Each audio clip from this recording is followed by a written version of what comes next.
नमस्कार दोस्तों, मैं Vijay Singh will power institute के इस प्लेटफॉर्म के माध्यम से आपका हार्दिक स्वागत एवं अभिनंदन करता हूं। मेरी ईश्वर से यही गुजारिश है कि सभी विद्यार्थी अपने कार्य में सफल हो और आप लोग हार्ड मेहनत करिए। मेहनत से ही सफलता मिलती है। इस मेहनत की बात से हमें दो पंक्तियां याद आती हैं कि यूं ही नहीं मिलती मंजिल, यूं ही नहीं मिलती मंजिल, कुछ करके दिखाना पड़ता है। पूछा चिड़िया से कैसे बना घोंसला, पूछा चिड़िया से कैसे बना घोंसला, उसने कहा भरनी पड़ती है उड़ान दूर दूर तक, भरनी पड़ती है उड़ान दूर दूर तक और तिनका तिनका इकट्ठा करके लाना पड़ता है। ऐसे बना चिड़िया का घोंसला। उसी तरह से हमारा जीवन है, हमें एक एक शरीर का कतरा कतरा पसीना बहाना है और वही पसीना हमारे जीवन में रंग ले आएगा। आइए आज हम लोग सामान्य हिंदी के क्लास में आज हम लोग आपको बहुत ही इंटरेस्टेड और इम्पोर्टेंट टॉपिक पढ़ाने जा रहा हूं। आप लोग इसको बहुत ध्यान से पढ़िएगा। ये इस टॉपिक से हमेशा आपको एग्जाम में क्वेश्चन मिलेंगे। आज मैं आपको कारक पढ़ाऊंगा। क्या? कारक। देखिए, ये बहुत ही इंपॉर्टेंट टॉपिक है। आप लोग इसको धैर्य पूर्वक खूब बढ़िया से देखिएगा। ये आपको आपके जीवन में जब भी आप कॉम्पिटिटिव एग्जाम देंगे तो इससे क्वेश्चन 100% आएगा। देखिए, कारक क्या है। सबसे पहले इसकी हम परिभाषा जान लेते हैं।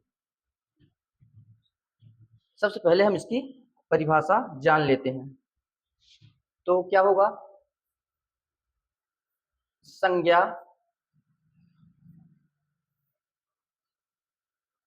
या सर्वनाम,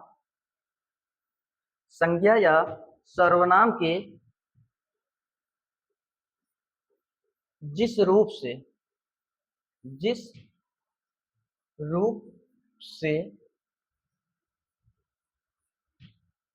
संज्ञा या सर्वनाम जिस रूप से उसका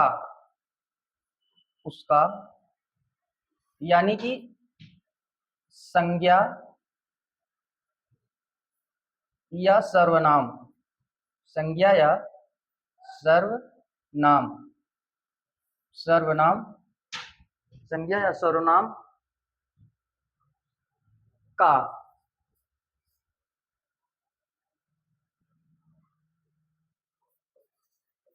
क्रिया के साथ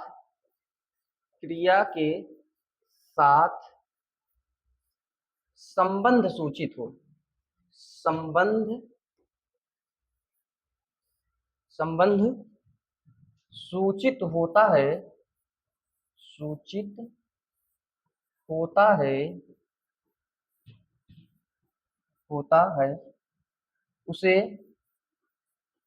उसे कारक कहते हैं। क्या कहते हैं? कारक। ठीक है, समझ रहे हैं ना आप लोग? एक बार आप लोग अच्छे से देख लीजिए।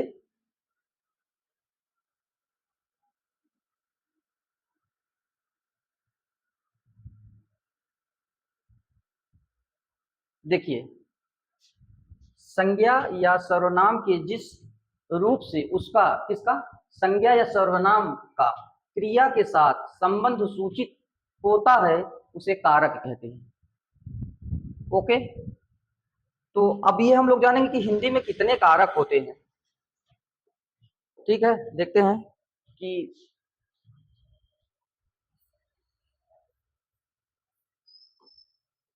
हिंदी में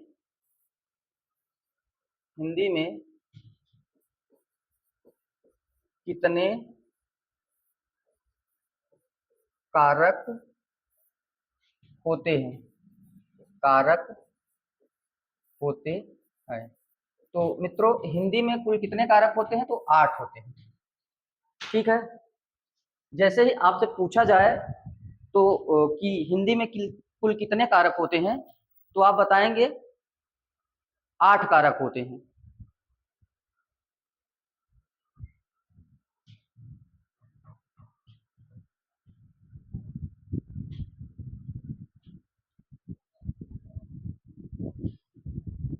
हिंदी में कितने कारक होते हैं? 8। आइए अब हम लोग आगे जानने का प्रयास करते हैं।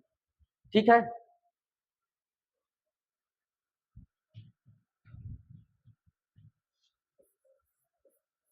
कारक के बोध के लिए, बोध के लिए, कारक के बोध के लिए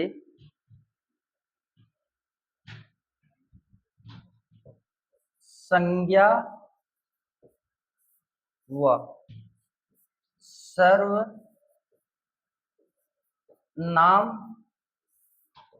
सर्वनाम के आगे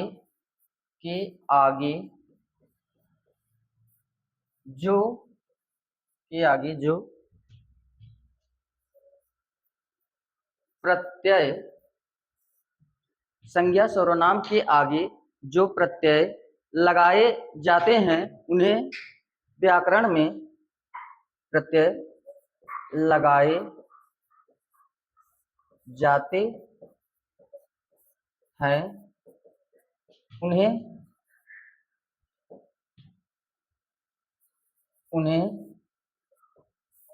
व्याकरण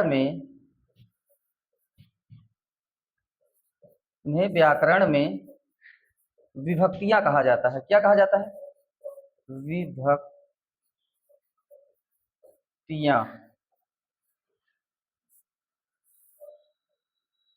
क्या कहा जाता है? विभक्तियां कहा जाता है। ओके, इन्हें क्या कहा जाता है? हिंदी में कारक 8 होते हैं। कारक के बोध के लिए संज्ञा व सर्वनाम, बोध के लिए संज्ञा व सर्वनाम के आगे जो प्रत्यय लगाए जाते हैं उन्हें व्याकरण में क्या कहते हैं? विभक्तियां कहते हैं। ठीक है, कुछ लोग इन्हें परसर्ग भी कहते हैं। क्या कहते हैं? परसर्ग। कुछ लोग इन्हें परसर्ग कहते हैं। परसर्ग। कुछ लोग इन्हें परसर्ग भी कहते हैं। परसर्ग भी कहते हैं। ठीक है, कुछ लोग इन्हें क्या कहते हैं? परसर्ग कहते हैं। अब आप लोग इसका स्क्रीनशॉट ले लीजिए तो फिर आगे चलें।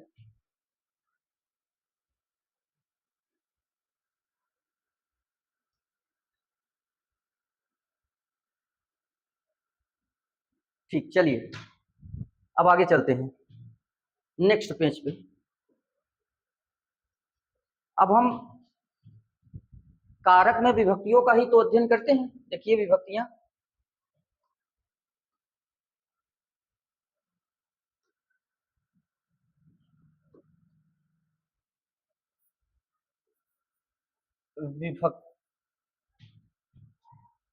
विभक्तियां,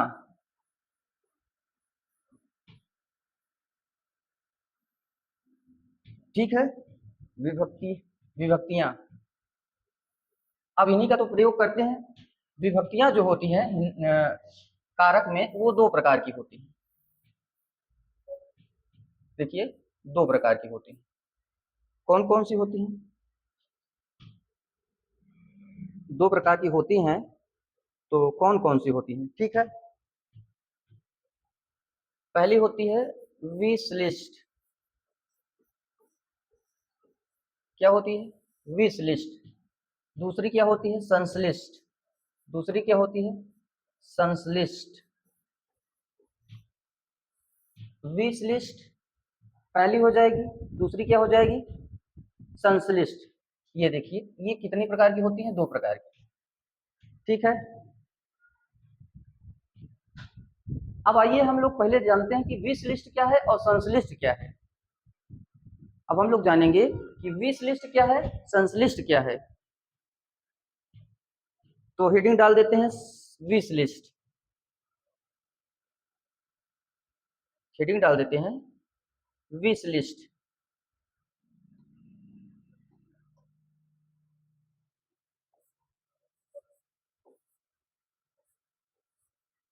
विश लिस्ट। अब देखिए इसमें लिखा जाए, देखिए विश लिस्ट किसे कहते हैं। आप इसको विश लिस्ट की परिभाषा एकदम सरल है। आप ऐसे कह सकते हैं कि संज्ञाओं के साथ आने वाली विभक्तियां विश लिस्ट कहलाती हैं। क्या कहलाती हैं? विश लिस्ट कहलाती है। संज्ञाओं के साथ आने वाली विभक्तियां विश लिस्ट कहलाती हैं। संज्ञाओं के साथ संज्ञाओं के साथ संज्ञाओं के साथ आने वाली संज्ञाओं के साथ आने वाली विभक्तियां संज्ञाओं के साथ आने वाली विभक्तियां विश लिस्ट कहलाती हैं। क्या कहलाती हैं? Wish list. संज्ञाओं के साथ आने वाली विभक्तियां विश लिस्ट कहलाती हैं।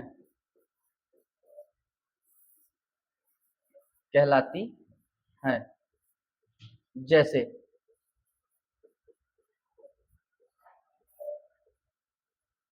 अब देखिए, अब हम लोग देखेंगे, जैसे उदाहरण अब इसका हम लोग देखते हैं। जैसे राम ने। अब देखिए वी का मतलब यहाँ अलग होना मांगिए, ठीक है। संज्ञा राम संज्ञा है ना, संज्ञा के से अलग है, ये विभक्ति ने है। विभक्ति क्या है? ने है, और ये क्या है? संज्ञा से अलग है। ठीक, आप इसी तरह से इसको समझिए। एक और उदाहरण ले लीजिए, मान लीजिए वृक्ष पर। वृक्ष पर देखिए, जैसे अधिकरण में पर या ऊपर आप उदाहरण सुने ही होंगे। जैसे और एक लड़कों को। ठीक, ये सब आपके उदाहरण हो गए। किसके उदाहरण है? Wish list. विश लिस्ट में जो विभक्तियां होती हैं वो अलग होती हैं। देखिए संज्ञा, ये देखिए राम क्या है? संज्ञा है। राम क्या है? संज्ञा है, ठीक है। और यहाँ पे आप देखेंगे तो आपका ये जो ने है, ये क्या है?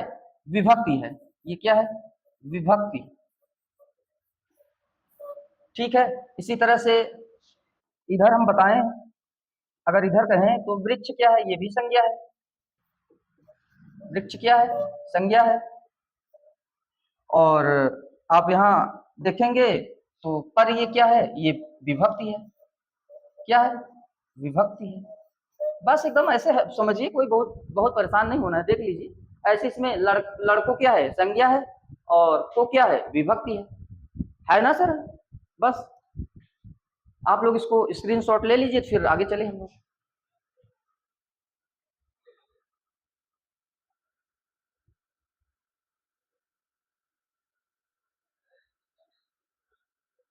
आइए आगे चलते हैं। अब हम लोग क्या पढ़ेंगे? संश्लिष्ट। अब हम लोग क्या पढ़ेंगे? संश्लिष्ट। अब हेडिंग डाल लेते हैं संश्लिष्ट।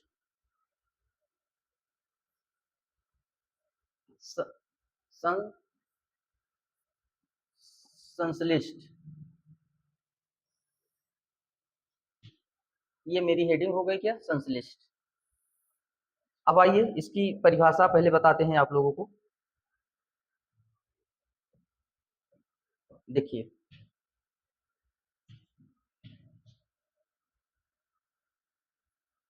सर्वनाम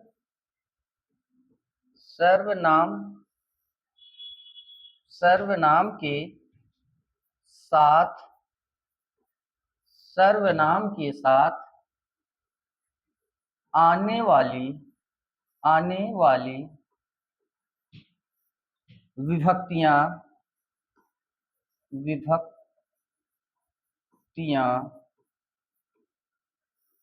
सर्वनाम के साथ आने वाली विभक्तियां क्या कहलाएंगी? संश्लिष्ट कहलाती हैं। क्या कहलाती हैं? संश्लिष्ट कहलाती हैं। संश्लिष्ट कहलाती हैं। संश्लिष्ट कहलाती हैं। जैसे अब देखिए, अब इसमें क्या होगा, संज्ञा में जो होगी, विभक्ति जो होगी, अब यहाँ परिभाषा समझिए, सर्वनाम के साथ आने वाली विभक्तियां जो हैं वो संश्लिष्ट होंगी। इसका मतलब ये है कि जुड़ी होंगी। जैसे मैं कह दूं उसका, जैसे मैं कह दूं उसका, तुमको, उसका, तुमको, उससे,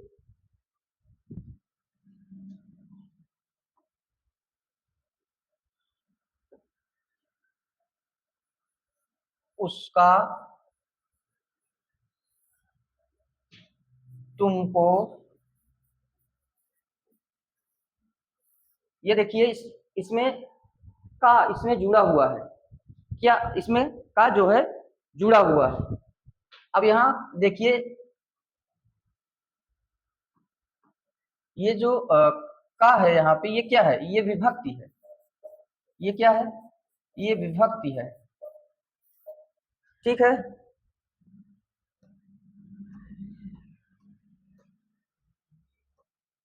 का जो है विभक्ति है। उसी तरह से यहाँ को जो है ये भी क्या है? विभक्ति है।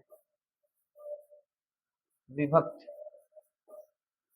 अब और भी उदाहरण हो सकते हैं, जैसे हम लिख दें उससे, उससे। ठीक है, मतलब जितने भी उदाहरण आप बना सकें जिसमें विभक्ति जुड़ी हो, वो सब की सब क्या कहलाएंगी? संश्लिष्ट कहलाएंगी। आप समझ रहे हैं? आई होप हमारी बातें आपको समझ में आ रही होंगी। चलिए, तो फिर अब हम लोग आगे चलते हैं।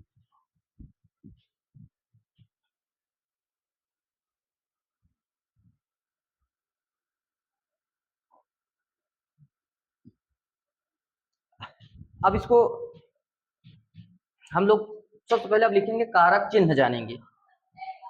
एक तरफ लिखेंगे कारक, एक तरफ लिखेंगे कारक चिन्ह। ठीक है, या तो इसी को कहिए विभक्ति।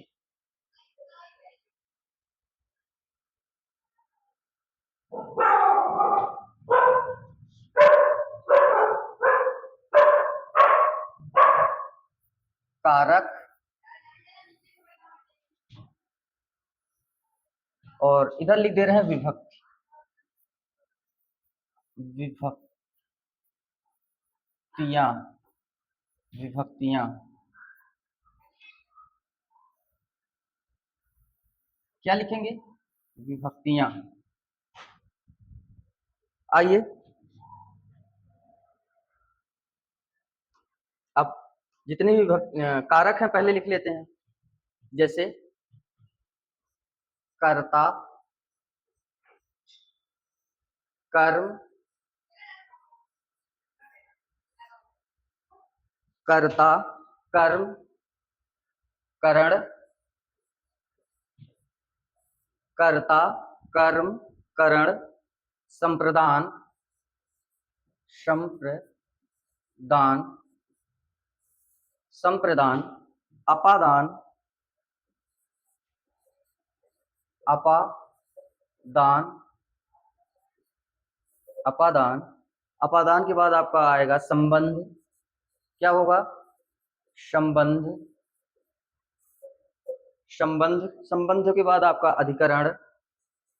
अधिकरण क्या होगा? अधिकरण। अधिकरण, अधिकरण के बाद लास्ट आपका आ जाएगा संबोधन। क्या होगा? संबोधन। संबोधन। ये अब देखिए, ये आपके कारक हैं। ये क्या है? ये है, ये सब आपके क्या हैं? सब कारक हैं। ये 1, 2, 3, 4, 5, 6, 7, 8। अभी जब हम कारक पढ़ाना स्टार्ट किए हैं तो आपको बताए थे कितने कारक होते हैं? बताइए कमेंट बॉक्स में कितने कारक होते हैं। ये यार अब तो देख के बता सकते हैं, 8 कारक होते हैं। मैंने बताया था आपको कि कारक 8 होते हैं। बहुत विधिवत समझिए, बहुत आराम से मैं समझा रहा हूँ, जितना आराम से समझाया जाएगा उतना ही समझ में आता है अच्छे से। आइए अब इसकी विभक्तियां लिखते हैं। अब इसकी क्या लिखेंगे, विभक्तियां हम लोग लिख देते हैं। इसकी विभक्तियां लिख देते हैं। इसकी विभक्तियां हम लोग लिखेंगे।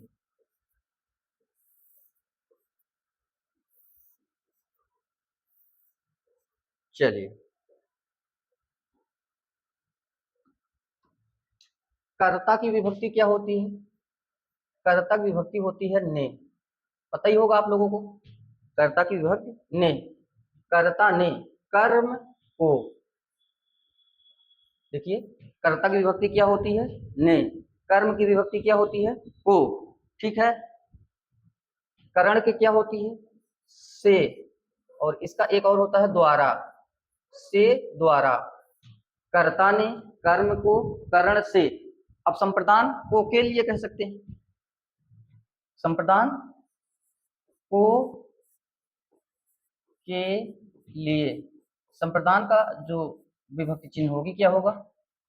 को के लिए। कर्ता ने कर्म को करण से द्वारा, संप्रदान को के लिए। अपादान, अपादान का भी से होता है, लेकिन इसकी एक विशिष्ट पहचान है। क्या है उसको मैं बता दे रहा हूँ। उसकी विशिष्ट पहचान क्या है? उसकी विशिष्ट पहचान ये है कि अलगाव के अर्थ में आता है। किसके अर्थ में आता है? ये जो ये जो आपका अपादान है, ये अलगाव के अर्थ में, के अर्थ में। इसका अर्थ क्या निकलेगा? अलग हो जाना। ठीक है। अब देखिए ये किसके अर्थ में आता है? अलगाव के अर्थ में आता है। अब संबंध, संबंध में, संबंध का के की, संबंध का के की, गा गे गी, रा रे री तक भी लिखा जाता है। लिख लीजिए, चाहे लिख दे। रा रे री, बाकी आप लोग खुद ही समझ रहे हैं, बाकी इसमें कोई दिक्कत नहीं है। अब देखिए अधिकरण में, पर या ऊपर। अधिकरण के लिए आप जानिएगा में, पर या ऊपर। ठीक है। अधिकरण में पर या ऊपर। अधिकरण के लिए क्या होता है? में, पर या ऊपर। अधिकरण को क्या कहते हैं? में, पर या ऊपर। अब देखिए संबंध में हे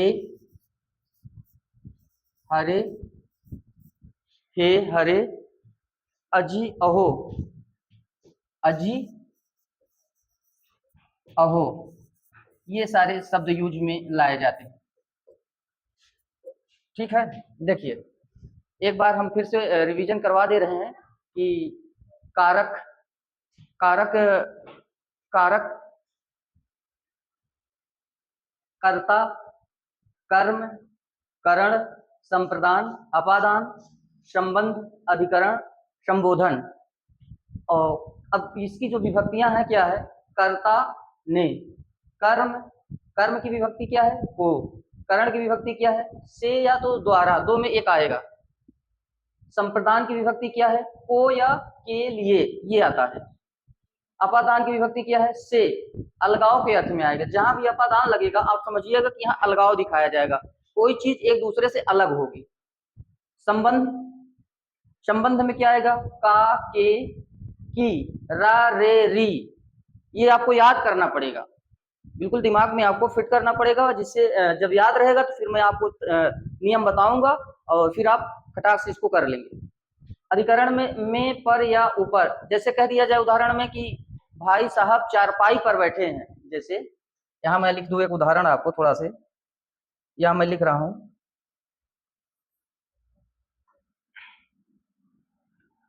मैं उदाहरण लिख दे रहा हूं आपको समझाने के लिए। ये देखिए, भाई साहब चारपाई पर